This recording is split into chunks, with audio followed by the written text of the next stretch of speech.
Now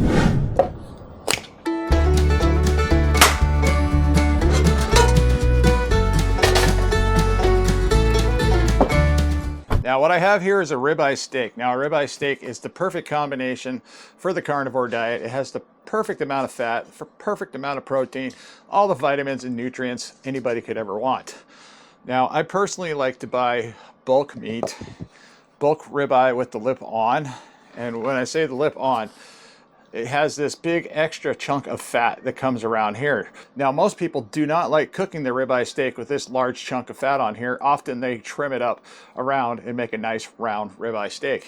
So today, what we're gonna do is a little trick that I like to do for people that don't have beef tallow on hand, is we can take this fat, we can totally use it to our advantage.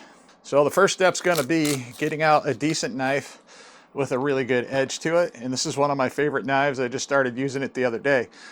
And we're just gonna take the section right in here and we're gonna carve that off. And if you have a good sharp knife, you really shouldn't have to do a whole lot of sawing. And I'm just sliding it around and we're just gonna trim that one little piece off.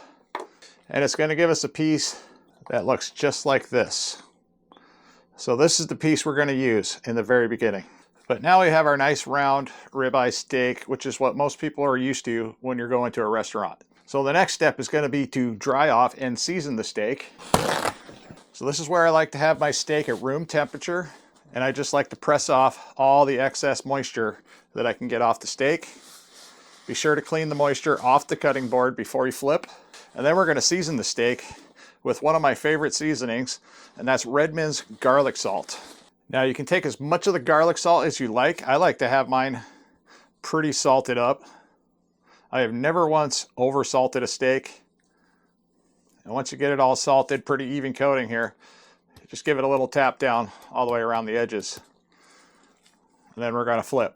Then we salt the other side, give it a little tap. We're gonna pick up our steak. We're gonna make sure we get salt all the way around the edges, just using the excess salt that fell off the steak in the first place. There we go. We're gonna scoot this off to the side. Now we're gonna start working on this big chunk of fat. Now we're gonna take this piece of fat right here and we're gonna make it completely edible. We're also gonna dual purpose this fat and render it in the pan as part of the initial process to get everything going. What I like to do is just take the fat and cut it in thin strips, just like this. And we're gonna take this whole chunk and make something absolutely amazing with it for before the process of cooking the steak and after. Now we're going to take these little pieces right here. We're just going to cut them all the way across. This is where having a nice, good, sharp knife comes in handy. Now we're going to move on over to our cast iron skillet and we're going to toss in these little fatty chunks. And I like to make sure they're all separated when I toss them in. It's all going to make sense here in just a minute. Now we're going to move on over here to the stove. We're going to get this heat all the way up to the very highest setting. We're going to let this stuff render itself down.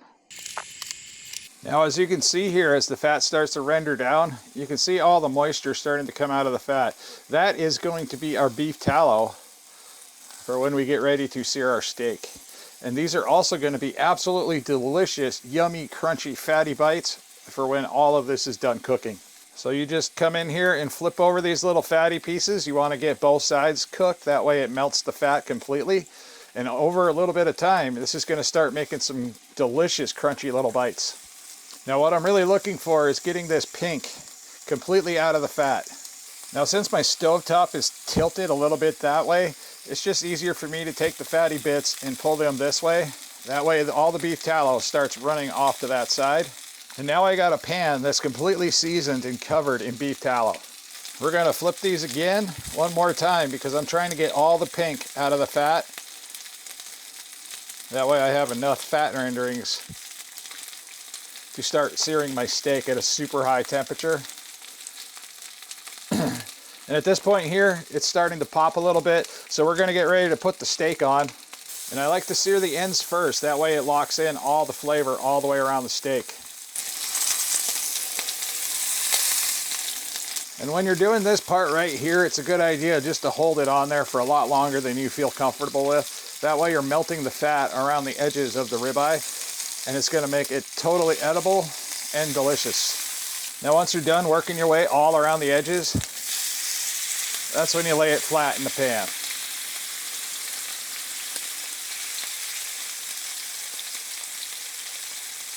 And you just give it a little bit of press. That way you get it all evenly seared all the way across. And we're gonna let it sit on this side for about a minute and a half. And then we're gonna flip and start on the other side. And while that is cooking, you can work on your little fatty bits and keep flipping them over. These are gonna cook up similar to bacon. And once these are done cooking, they're gonna melt in your mouth. Give it the first flip. We already have a nice decent crust working its way around. We're gonna let it sit on this side for a minute and a half and probably flip it over a couple more times until I can get it exactly how I want it. Now at this point right here, it's a good idea to get yourself a plate ready. That way you have somewhere to transfer the steak to when it's done. Now as you can see here, we got a little bit of pink in this fat right here. So that means I'm gonna let it sit on this side and get a crust on this side a little bit more. And I'm also going to try to work on this fat right here to make sure it's not pink before I start to serve it.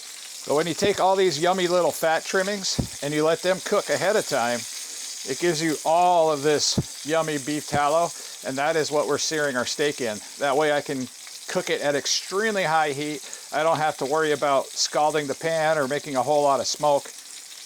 There is a little bit of splatter, so keep that in mind. Now we're going to flip one more time just so we can start working on this fat right here. Now since that fat's right in this area, I'm going to apply a little bit of pressure to hopefully get the heat to come up through the steak a little bit more and get that fat super edible. Now if you want to, at this point, you can just tip the pan slightly and just baste the top of your steak with the beef tallow. And that'll help cook the top of the steak a little bit while we're searing the bottom and trying to get this fat to cook up right here. We're going to give it one more flip. That looks amazing right there.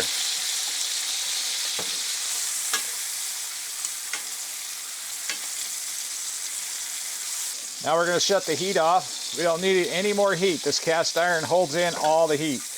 And since we're to this point, we can start pulling out these little fatty bits. These are going to be some nice sides on the side of the steak when we get ready to sit down and eat. You want to be sure to eat all this fat right here. Super healthy, super nutritious.